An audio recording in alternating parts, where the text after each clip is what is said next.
Bom dia, paz do Senhor a todos. Tudo bem? Como é que vocês estão hoje? Começamos bem hoje, né? Cantarei ao teu amor para sempre. E é nessa direção que a gente vai seguir. Amém? Eu gostaria que vocês abrissem a Bíblia de vocês.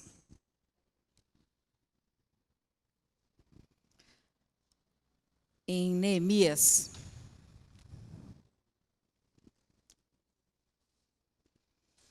Neemias, capítulo 4. Neemias, capítulo 4.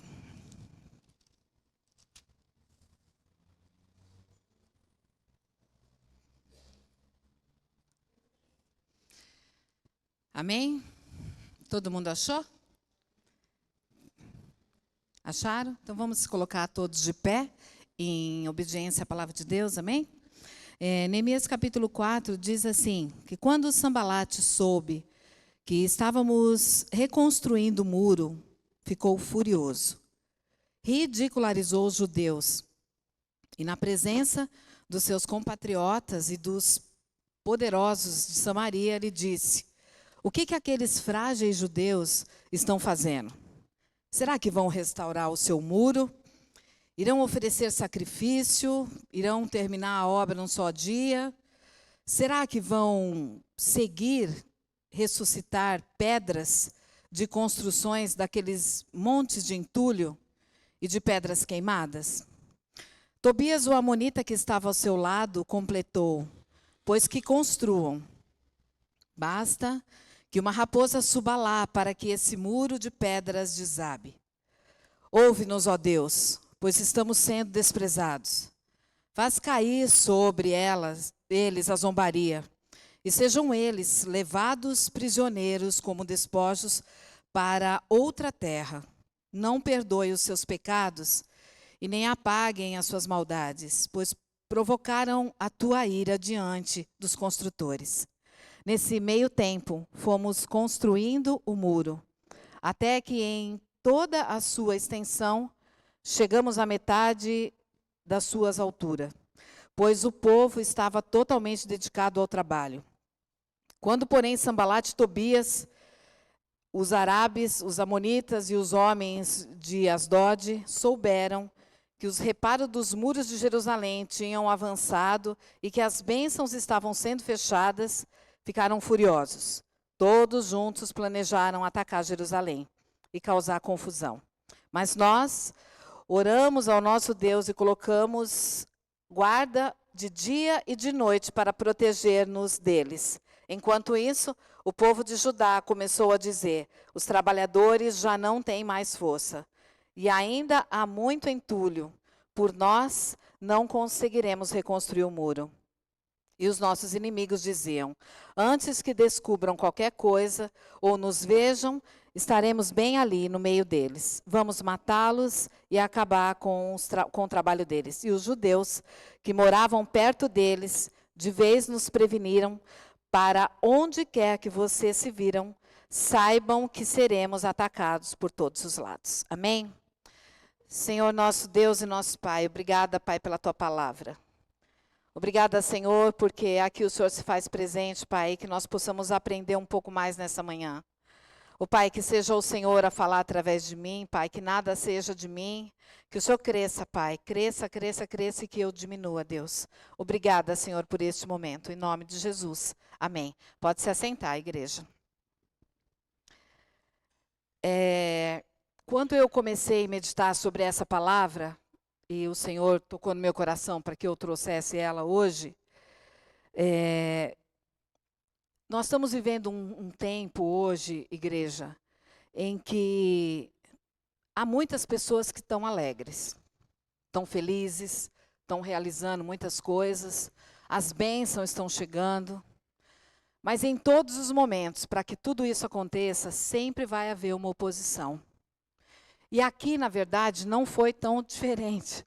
Nós estamos com um texto aqui do Antigo Testamento, para que sirva para nós hoje, né, como um recado.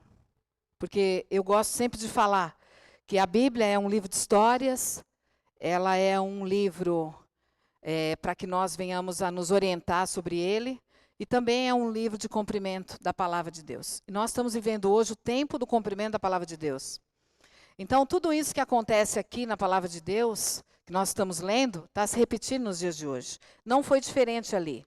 O povo enfrentou oposição ali. Por que o povo enfrentou oposição? Porque estava tentando fazer mudanças positivas.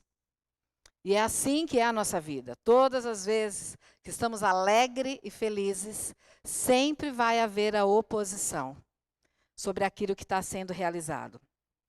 Aqueles que se sentiam ameaçados pela transformação, tentavam, na verdade, fazer com que o muro não fosse reconstruído. E Satanás, igreja, ele vai fazer qualquer coisa, para verdadeiramente impedir o seu crescimento na vida com Jesus. Em todos os momentos, nós estaremos com o bem e com o mal. E nós precisamos verdadeiramente prestar muita atenção quando é do Senhor e quando não é do Senhor. Ele quer muitas vezes que você esteja fraca e suscetível aos ataques dele. Isso é o tempo todo. À medida que você vai crescendo, à medida que você vai amadurecendo em Cristo, existe uma parede protetora em nós, que é uma parede da fé. Ela vai aumentando e vai alargando. E aí nós vamos ficando cada vez mais resistentes a todos os ataques. Neemias se deparou com uma grande oposição ao reconstruir o muro. E vamos aprender alguma coisa com ele hoje. No primeiro versículo, qual foi a primeira reação do inimigo aqui? No primeiro versículo. Quando Sambalate soube que estávamos reconstruindo o muro, ele ficou furioso.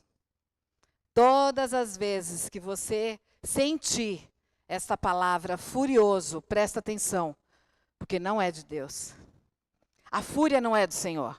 Mesmo que seja de uma palavra mansa, cuidado, não é do Senhor. Sempre, todas as vezes, Satanás vai se levantar e vai zombar e vai perturbar a sua mente, para que você verdadeiramente não viva as coisas que são de Deus. Alguma vez, eu vou falar por mim hoje, você já foi ridicularizado na sua fé? Eu fui, muitas vezes, ridicularizado na minha fé. Porque a gente sabe o que nos espera aí fora. Mas nós temos que estar confiantes na palavra de Deus. Porque só a palavra de Deus que muda as nossas histórias e a nossa vida. E a gente não dá mais importância para essas coisas. No versículo 2, qual foi a próxima tática aqui do inimigo? Leiam comigo aí, igreja, na Bíblia de vocês. E na presença dos seus compatriotas e dos poderosos de Samaria disse, o que aqueles frágeis judeus estão fazendo? Será que vão restaurar o muro? Muitas vezes o inimigo vai tentar falar para você que você é fraco, que você é indefeso, que você não conhece, que você não sabe o que está fazendo. Muitas vezes ele vai falar isso. Mas Deus concedeu tudo o que você precisa para lutar. O que ele fala lá em 2 Samuel, capítulo 22, versículo 33. É Deus que reveste de força e torna perfeito o meu caminhar. É o Senhor. Se não for o Senhor, nós não vamos conseguir. Mas nós temos que entender os ataques que temos sofridos nesse tempo, igreja. É muito forte. Quem lutará por você? Quem lutará por você? Olha o que fala no versículo 20. Eu não li, mas vamos ler aí. No versículo 20, diz assim, que do lugar de onde ouviram o som da trombeta, juntem-se a nós ali. O nosso Deus lutará por nós. Junte-se a nós. Em nenhum momento a palavra de Deus fala, faça sozinho. Não. É sempre nós, igreja. É sempre nós. É a palavra de Deus que está falando. Junta-se a nós. Sozinho ele não iria conseguir reconstruir o muro. Mas com aquelas pessoas todas da qual ele se reuniu, verdadeiramente, ele conseguiu ali reconstruir o muro. Essa foi a reação de Neemias. No versículo 4, olha aí também no versículo 4. O que Neemias fez quando ele se viu ali e se deparou com toda essa oposição?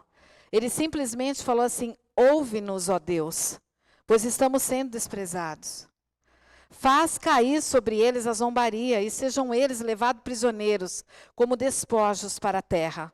Não perdoe os seus pecados e nem apague as suas maldades, pois provocaram a tua ira diante dos construtores. Verdadeiramente o que aconteceu aqui foi o quê? Uma oração. Igreja, existe 2 ministérios muito fortes. Um está no céu e um está nas trevas. O do céu chama-se intercessão. O da terra, aqui que a gente está, ele chama acusação. Nós temos que prestar muito bem atenção qual o ministério que nós estamos. Se é o da intercessão, se nós verdadeiramente estamos intercedendo por aqueles que estão precisando ou se nós estamos acusando. E isso é muito sério quando o Senhor falou no meu coração. A acusação, igreja, não é de Deus. Ela é das trevas. E nós temos que prestar muita atenção em tudo isso que está acontecendo nos dias de hoje. Lá no versículo 10 e no versículo 12, diz que enquanto isso o povo de Judá começou a dizer que os trabalhadores já não têm mais força. Nós lemos aqui o versículo. Quais são os inimigos da perseverança, igreja? Em todo esse versículo aqui, o que eles dizem? Eles falam sobre esgotamento físico, que muitas vezes nos encontramos em esgotamento físico. Ele fala que nós não teremos mais força. É tudo isso que está no texto. Fala sobre frustração emocional. Ainda há muito entulho, frustração emocional. Hoje nós estamos vivendo um tempo sobre isso, igreja. Frustração emocional. Temos entulhos, temos coisas que precisamos tirar de nós para conseguir avançar em tudo aquilo que Deus tem para nós. Senão nós não vamos conseguir. E tem mesmo, tem entulhos que precisamos limpar da nossa casa, da nossa vida. Desânimo mental. Não conseguimos reconstruir. O quê? Eu não sei o que você precisa reconstruir, eu sei o que eu preciso reconstruir. Mas nós só vamos conseguir se nós não estivermos nesse desânimo mental. Será que eu vou hoje? Vou nada, hoje não. Hoje eu vou dormir. Tá chovendo, né? Tá frio. Eu cheguei aqui, eu estava com frio, subi, tá calor. Não sei porquê, mas tá calor aqui em cima. Amém? Desânimo emocional, igreja. Medo, ameaças. O que nós temos vivido hoje? Tudo isso causa o quê? Desencorajamento. Então, se estávamos fazendo, não fazemos mais.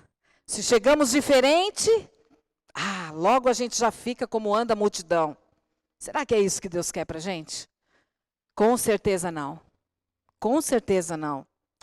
As palavras de Neemias fornecem um grande plano de ação aqui na palavra de Deus. Para quando eu e você formos atacados. Depois vocês vão ler Neemias todos, eu ia ler todinho ele, mas acabou não dando tempo, mas depois vocês lêem na casa de vocês.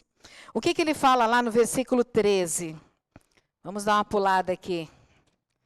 Aqui no versículo 13 diz que por isso posicionei alguns do povo atrás dos pontos mais baixos do muro. O que Neemias teve que fazer aqui? Ele teve que se posicionar. Vai ter coisa, igreja, que Deus não vai fazer. Porque o posicionamento tem que ser seu e meu.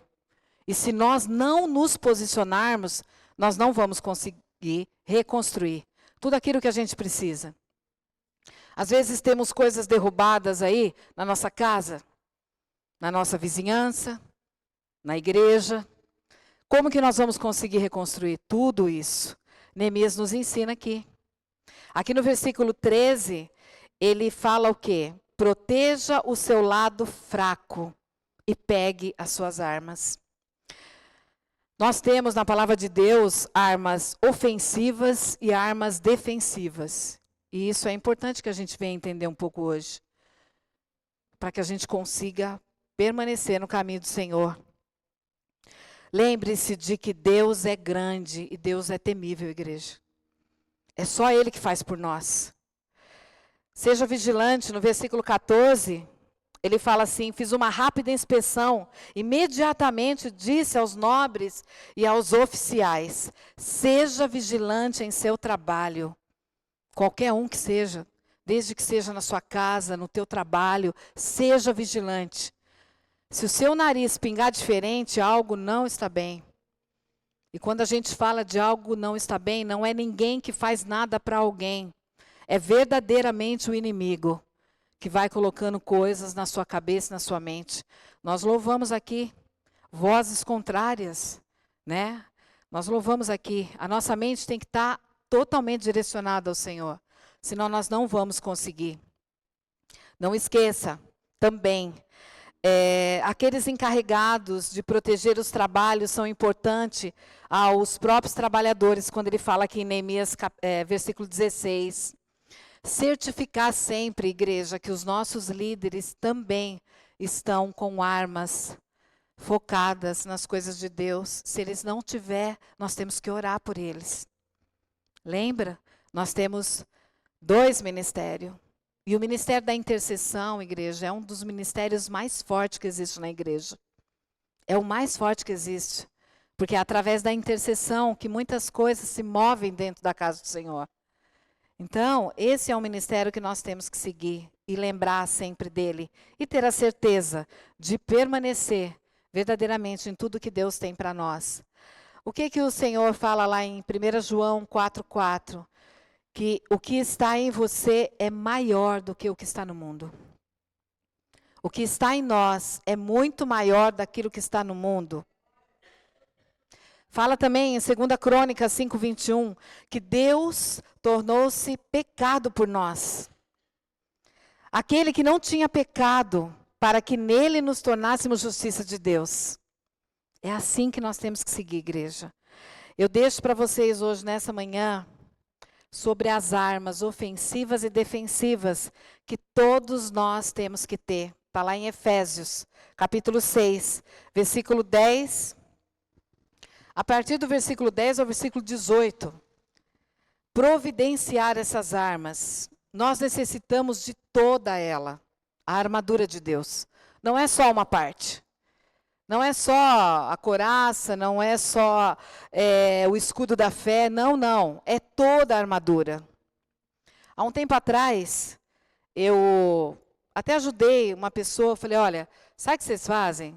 Coloca todinha a armadura, ou no carro, ou na geladeira, e todos os dias você vai decretando sobre a armadura de Deus na sua vida. Porque ela vai te trazer a proteção que eu e você precisamos, porque é a palavra de Deus falada. O cinto da verdade é a sua defesa contra as mentiras do inimigo. E o inimigo tem realmente criado muitas mentiras, igreja.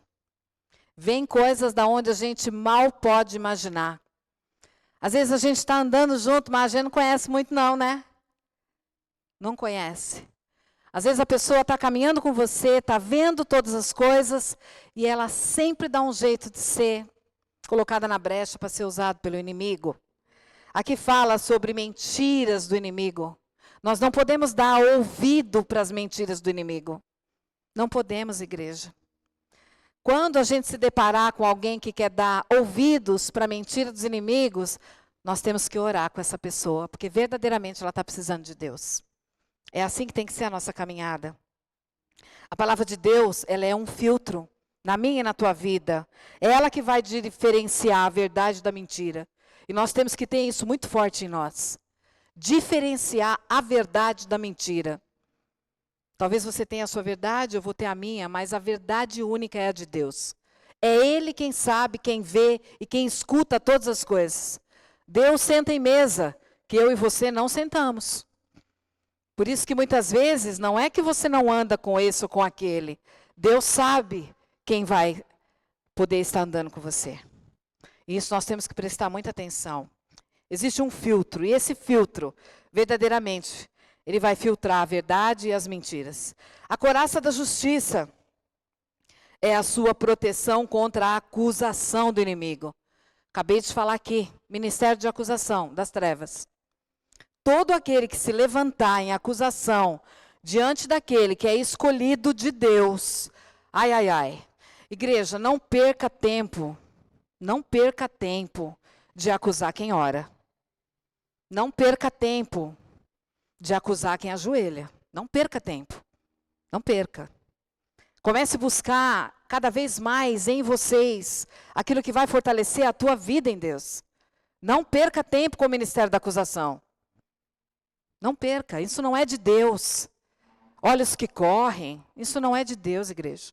Não perca seu tempo com isso. Amém? O calçado do evangelho da paz é a sua defesa contra retiradas. A sua paz provém do conhecimento de quem tudo aquilo de que você precisa tem, que é Cristo. Como eu acabei de falar aqui no versículo 4, João 4:4, o que está em você é maior do que aquilo que está no mundo. E essa certeza nós temos que ter muito grande, igreja. Eu quero falar sobre o escudo da fé, que é a sua defesa contra as dúvidas e contra a culpa. Muitas vezes nós nos colocamos no lugar de culpa, não é verdade? Poxa, por que será que aconteceu isso? Será que eu fiz alguma coisa? Não faça isso, igreja. Se você sabe o teu caminho, se você sabe que quem te conhece é Deus, não se preocupe com essas coisas. O que tiver que acontecer, vai acontecer. Quem tiver que chegar para agregar, vai chegar para agregar. E vai ser bênção. E vai ser bênção. É assim que a gente tem que ver as coisas de Deus. Não se preocupar com a falação, com coisas desnecessárias. Não, não. Quem faz é Deus, não é verdade? Terça-feira nós estávamos aqui e eu recebi muitas mensagens. Ô Val, está chovendo. Será que não dá para a gente marcar outro dia? Falei, não. Ô Val, está frio. Será que não dá para a gente? Falei, não. Quem escolheu o dia foi Deus. Quem traz as pessoas é Deus. Não tem nada a ver comigo. Eu só sou um instrumento que Deus usa. Mas quem faz é o Senhor. Se Ele não tivesse feito, ninguém veria. Porque estava chovendo mesmo e estava frio. Mas é o Senhor quem faz, igreja. Se nós colocarmos isso no nosso coração e guardar isso verdadeiramente na nossa mente, nós vamos sofrer bem menos. E vamos orar mais, muito mais, e interceder verdadeiramente por aqueles que estão fazendo. Essa é a nossa missão como igreja. E não se preocupar. Não se preocupar se está chegando, não se preocupar quem está fazendo, não se preocupar, porque isso não é de Deus. Prestar bastante atenção nesses dois ministérios que eu acabei de falar aqui. Satanás, ele usa essas coisas para retardar o seu crescimento espiritual, para te tirar totalmente do foco do que Deus quer fazer na tua vida, na tua casa, no teu trabalho, na tua família. Ele quer tirar esse foco de você. E cada vez que nós nos deixarmos levar por essas atitudes, nós verdadeiramente não estamos seguindo o ministério de Deus. O capacete da salvação. Eu vou falar para vocês que é uma das ferramentas que eu mais gosto. Capacete da salvação. Ele é a sua defesa contra confusão e pensamentos equivocados. Igreja, isso é tão forte. Lá em Romanos 12, diz assim: não se amoldem ao padrão deste mundo, mas transforme pela renovação da sua mente, para que sejamos capazes de experimentar e comprovar a boa, agradável e perfeita vontade de Deus. É exatamente para isso que serve o capacete da salvação. É a sua defesa de confusão. Tem confusão? Sai fora, igreja. Está com falação? Afasta. Está correndo os olhos para ver alguma coisa errada aí que está acontecendo, para falar? Se afasta, porque isso não é de Deus. Não é de Deus. Nós estamos vivendo um tempo, igreja, difícil. Um tempo que se nós não estivermos vivendo verdadeiramente o ministério da intercessão, nós não vamos conseguir. Nós vamos se perder. Sabe aonde? Dentro da própria igreja. Porque o inimigo, ele está aí. Ele está aí para acabar com a minha e com a sua vida. E ele não dorme. E o mais interessante é que quando ele fala assim, vamos lá, 1/3 de anjo caído, todos eles vão para fazer maldade. E muitas vezes a gente fala assim, segunda tem intercessão, vamos lá. Temos que prestar atenção verdadeiramente do que está acontecendo ao nosso redor, na nossa vida. Se nós verdadeiramente estamos vivendo a alegria que Deus quer que a gente viva. ou se nós estamos sendo muito mais atacados pela oposição. Neemias foi atacado aqui pela oposição, mas ele venceu. Sabe por quê? Porque ele orou. Sabe quanto tempo Neemias orou? 120 dias. Está lá em Neemias capítulo 6, versículo 15. Foi ali. Ele reconstruiu o muro em 52 dias, mas ele orou muito mais para reconstruir o muro. Foram mais de 4 meses que ele orou para reconstruir o muro em 52 dias. Sinal que a oração, ela é muito mais poderosa do que qualquer força que você coloca da sua mão. Amém? É a oração. Quando você ora, você não tem confusão de mente. Quando você está junto, que a palavra de Deus fala, que é todos nós não temos tempo para acusar ninguém. Nós estamos juntos, nós estamos ali, nós vamos chorar, nós vamos junto ajoelhar, entrar em oração. É ali que o Senhor verdadeiramente faz e trabalha sobre a nossa vida.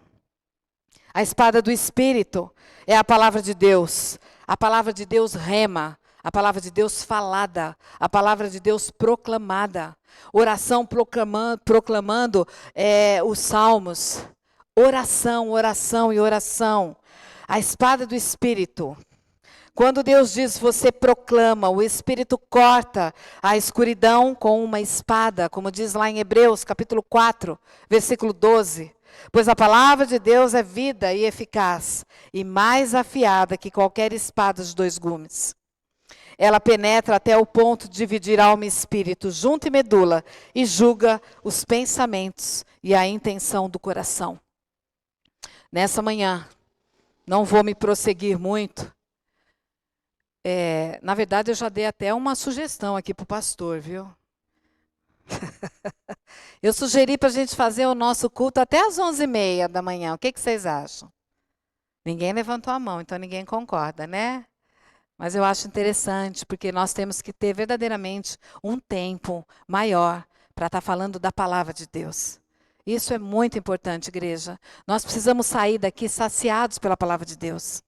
E nós precisamos entender tudo aquilo que o Senhor quer, que a gente verdadeiramente faça. Quando eu falei para vocês sobre a acusação aqui, bem no primeiro versículo, quando Sambalate soube que estávamos reconstruindo o muro, e ele ficou furioso.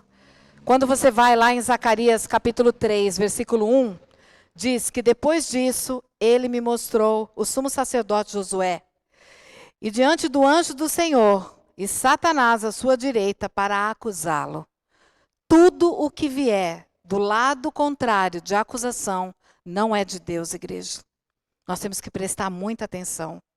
O Senhor hoje te trouxe aqui para que a gente verdadeiramente venha entender. Esse capítulo, ele tem assim pérolas para nós aqui.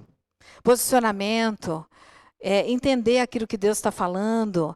Esse capítulo é maravilhoso. Que você possa meditar nele na sua casa até o final, para você verdadeiramente entender sobre esses ministérios que estão na palavra, que estão dentro da igreja e muitas vezes a gente está vivendo. Que não é o ministério que Deus quer, que é o ministério da intercessão. Para que nós possamos orar pelos outros, cada um por nós aqui o tempo todo. Amém, igreja? Essa foi a palavra que o Senhor colocou no meu coração. Tentei fazer o mais rápido possível. Na verdade, eu ia até um pouco mais além. Mas vamos ser obedientes, né, às coisas que são de Deus. Amém? Eu gostaria que vocês colocassem em pé. Amém?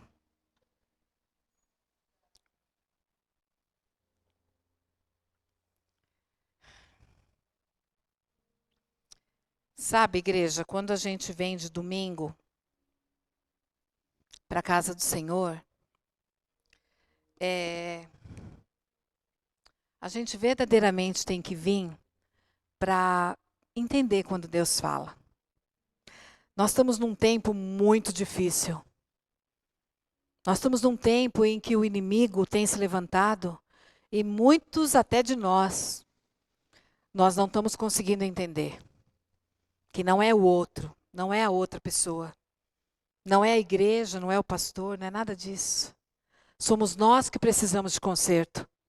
E todas as vezes, igreja, que nós resolvermos ir talvez para um outro canto, para um outro lado, não sei, de repente não é mais aqui, Toda aquela cura que você precisa de você, se você não resolveu aqui, não vai resolver em outro lugar.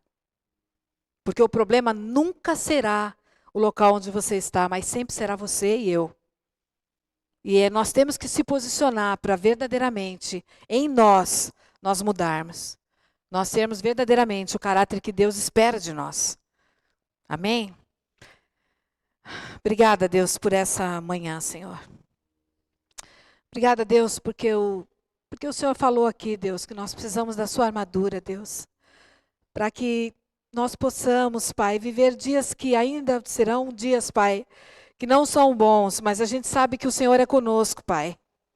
Nós queremos agradecer o Senhor, Pai, por essa manhã, pela sua palavra. Pedir, Senhor, que o Senhor possa sempre, Pai, nos justificar diante do Senhor, Pai. Para que nada, Senhor, que venha contra nós, Pai, permaneça, Deus. Nós te pedimos nessa manhã, Pai, as tuas bênçãos sobre cada família que aqui está, Deus. Obrigada, Deus, por tudo aquilo que o Senhor já fez, pelas coisas que o Senhor ainda há de fazer, Pai, nas nossas vidas. Nós te amamos, Pai, louvamos, Pai, e engrandecemos o teu santo nome, porque nada nós somos, Pai, se não vier do céu, se não vier do alto, se não for do Senhor, Deus. Nós queremos te agradecer, Pai, por todas as vezes, Pai, que a tua presença tem sido aqui, Pai, neste lugar, Pai, nesta casa, nesta igreja, Pai. Obrigada, Deus, por tudo que o Senhor tem feito. Obrigada pelas pessoas que o Senhor tem levantado. Obrigada pelas pessoas que o Senhor tem trazido, Deus. Obrigada por aqueles que têm retornado, Deus. Nós, Pai, oramos, Pai, em sentido a todas essas pessoas, Pai, para que verdadeiramente, Senhor, a tua palavra seja dita, a tua palavra seja proclamada, a tua palavra seja ouvida, Senhor, nos quatro cantos do mundo. Ó Pai, nós que estamos aqui nesta manhã, Pai, que sejamos atalaia. Ó Pai, na nossa casa, no nosso trabalho, na nossa igreja, Pai. Nos levante, Senhor, como atalaia do Senhor, Pai. Porque é o Senhor quem faz, Pai. É o Senhor que muda história, é o Senhor que traz cura. É o Senhor que traz restauração. É o Senhor que traz o novo, Deus. Louvamos e agradecemos teu santo nome, Pai, porque tu és santo entre nós, Pai. Obrigada, Deus, pela tua presença. Aleluia! Obrigada, Deus. Amém, Jesus. Amém. Obrigada, Deus. Obrigada.